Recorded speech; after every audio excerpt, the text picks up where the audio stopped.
सुशिक्षित, सुसंस्कृत, समृद्ध और सुरक्षित भारत का मूल शिल्पकार केवल शिक्षक ही माना जाता है।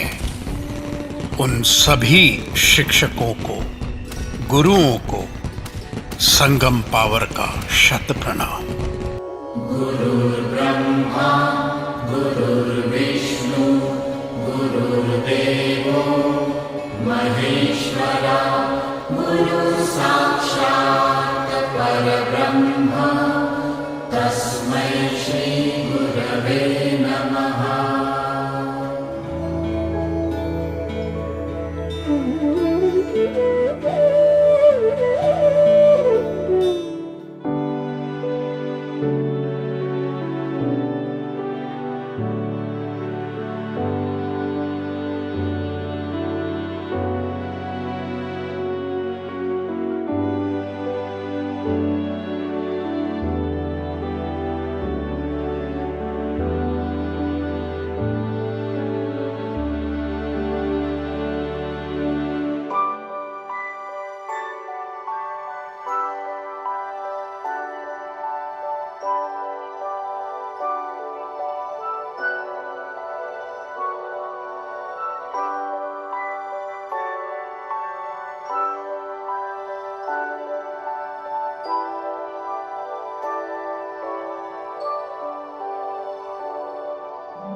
पिछले सत्र में कार्य कौशल्य यानी स्किल ऑफ एग्जीक्यूशन, इसका हमने परिचय दिया था।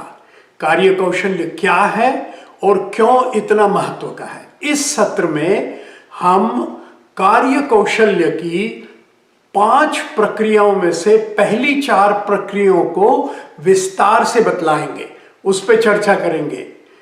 वो क्या है? लक्ष्य, मार्गदर्शक, योजना और योजना का आयोजन टीम द्वारा, goal, guide, game plan and grouping. ये इन 4 चीजों पे हम आज चर्चा करेंगे। चलते हैं। शिक्षण के साथ साथ यदि हम कार्य कौशल्य को जोड़ देते हैं तो सफलता निश्चित है। और इसलिए आज का ये दूसरा सत्र जो है, इसमें हम उस सूत्र की बात करेंगे जिसको हमने कहा है G5, जो कि G5 क्या है? ये कार्य कौशल्य संभव करता है। ये G5 क्यों? क्योंकि इसमें 5 G है। वो 5 G क्या है? Goal, guide, game plan, grouping, GPS। 5 G हो गए ना। सरल भाषा में ये क्या है? लक्ष्य, मार्गदर्शक, योजना यानी योजना करना, और आयोजन करना यानी योजना जो की थी उसे संपूर्ण करना, और 5वां है GPS। इन 5 विषय पर आज हम बातचीत करने जा रहे हैं। मैं थोड़ा यहाँ दोहराता हूँ कि सरल से सरल भाषा में कार्य कौशल्य क्या है? अपने लक्ष्य को सफल करना।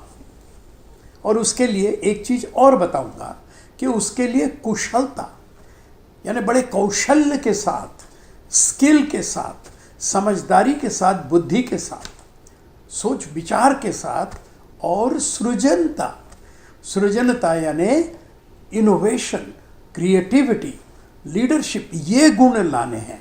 नवीकरण, अन्वेषण, नेतृत्व, अग्रसरता, इन गुणों को लाकर, उसी को मैं सृजनता कहना चाहूँगा यहाँ पर। तो कौशल्य और सृजनता, कुशलता और सृजनता, इनको जोड़कर हम क्या कर सकते हैं? कार्य कौशल्य संपादन कर सकते हैं। इसमें पहला विषय था लक्ष्य। तो लक्ष्य पर बातचीत करते हैं। लक्ष्य यानी क्या? लक्ष्य यानी तुम्हारा टारगेट क्या है, तुम्हारा ध्येय क्या है, तुम क्या प्राप्त करना चाहते हो। उदाहरण के लिए मान लो मेरा वजन है 160 पाउंड और मुझे 20 पाउंड घटाना है, तो मेरा लक्ष्य क्या होगा?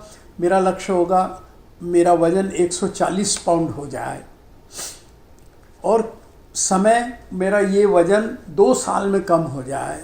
तो उसके लिए सबसे पहले हमारा ऑब्जेक्टिव क्या है, हमारा हेतु क्या है, हमारा लक्ष्य क्या है, उसे लिख लेना चाहिए। और उसमें 3-4 चीज़ें बड़ी आवश्यक है। पहली बात, क्या वो सच में महत्व का है, कोई अच्छा उसमें से बनने वाला है। दूसरा, समय कितना है उसके लिए। तीसरा, उसके लिए अगर धन संपत्ति चाहिए तो वो कितनी है। चौथा, इसको कौन कौन करेगा, टीम। ये सारी चीज़ें शुरू में ही लक्ष्य को निर्धारित कर सकती है। अब जब लक्ष्य बना लिया तो जरूरी नहीं कि हमको सारा दुनिया का ज्ञान है। लक्ष्य बनाने का अधिकार है हमें, लेकिन सारा दुनिया का ज्ञान हमारे पास नहीं है। इसलिए हमारे पास मार्गदर्शक होने चाहिए जो कि हमें राह बतला सके, जो कि हमें मार्गदर्शन कर सके, जो कि हमें बतला सके कि हमने क्या सही सोचा, क्या गलत सोचा, इसमें क्या सुधार करना है। ठीक है, तो वो बड़ा आवश्यक है, क्योंकि मार्गदर्शक जो होते हैं उनको अनुभव होता है। एक दूसरे, वो मित्र भाव से हमसे जुड़े हैं। हमने उनको विनंती की कि भाई आपको ये बहुत समझता है, हमारी मदद कर दीजिए, हमें सलाह दीजिए।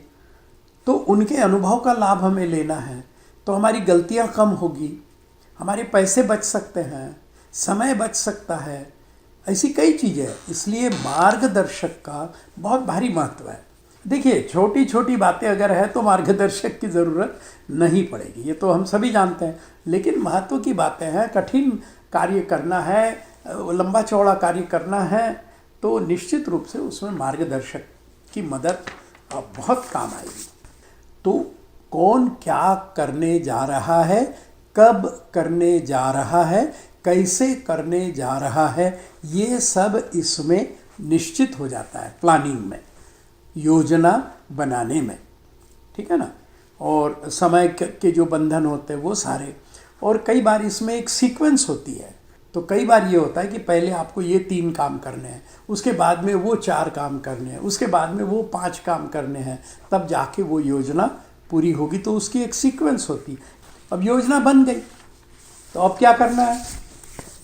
अब उस योजना को साकार करना है, उसको पूरा करना है, उसको हमें उसका आयोजन करना है। पहले योजना बनाई, अब योजना करनी है। तो उसमें सारी एक्शंस जो हमने पहले प्लानिंग में सोची थी, अब उन एक्शंस को लेना है, एक्शंस को करना है। ओके, अब वो सारी कृतियाँ करनी है। तो उसके लिए टीम चाहिए होगी, उसके लिए योग्य लोगों की एक टीम चाहिए होगी, उसके लिए मान लो और कुछ साधन चाहिए होंगे, आर्थिक साधन चाहिए होंगे या कोई भौतिक साधन चाहिए होंगे, जैसे कि कोई जगह चाहिए होगी या कुछ पैसा चाहिए होगा, धन चाहिए होगा या कोई इक्विपमेंट चाहिए होगी, कंप्यूटर चाहिए होगा, सेलफोन चाहिए होगा। तो ये सारी चीज़ें जो है अब हम उसको काम में लाने वाले हैं, क्योंकि अब हमें योजना पूरी करनी है। और इस तरह से वो योजना पूरी की जाती है। यहाँ पर क्या आवश्यक है? 2-3 चीज़ें बहुत आवश्यक है। एक, सहयोग, यानी कोऑपरेशन होना चाहिए सबका, अच्छी भावना होनी चाहिए, सबको ऐसा लगना चाहिए कि हम इसमें सफल होंगे, टीम वर्क होना चाहिए, ठीक है ना, एक दूसरे का साथ देना है, किसी ने हिम्मत नहीं हारनी है, अगर किसी ने हिम्मत हार भी ली तो उसको प्रोत्साहन देना है।